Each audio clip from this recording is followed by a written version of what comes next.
Que ce soit pour la fabrication de matériel militaire ou l'utilisation de nos bases actuelles, la stratégie canadienne de défense intéresse beaucoup les entreprises de la Nouvelle-Écosse. Le Premier ministre Mark Carney a annoncé cette semaine un investissement de plus de 500 milliards de dollars et la création de près de 125 000 emplois pour sa stratégie industrielle de défense au Canada. Ces emplois permettraient d'augmenter la part des marchés publics attribués à des entreprises canadiennes. En Nouvelle-Écosse, plusieurs fournisseurs de matériel militaire profitent déjà de la forte présence des forces armées canadiennes dans la province. Des entreprises de la région d'Halifax disent qu'elles ont hâte de connaître les détails de la nouvelle stratégie et d'y participer.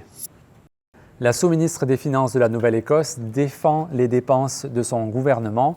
Kellyanne Dean a déclaré devant un comité législatif que le gouvernement doit conserver une marge de manœuvre pour répondre aux besoins de la population. Depuis 5 ans, le gouvernement de Tim Houston a dépensé plus de 6,7 milliards de dollars hors budget, c'est-à-dire sans autorisation préalable de l'Assemblée législative. La vérificatrice générale Kim Adair a recommandé à plusieurs reprises de modifier la loi afin d'exiger l'autorisation de l'Assemblée législative pour toutes les dépenses non budgétisées. Et pour en savoir plus, vraiment, allez voir l'application Radio-Canada Info. Vous y trouverez de nombreuses informations complémentaires. Bonne journée.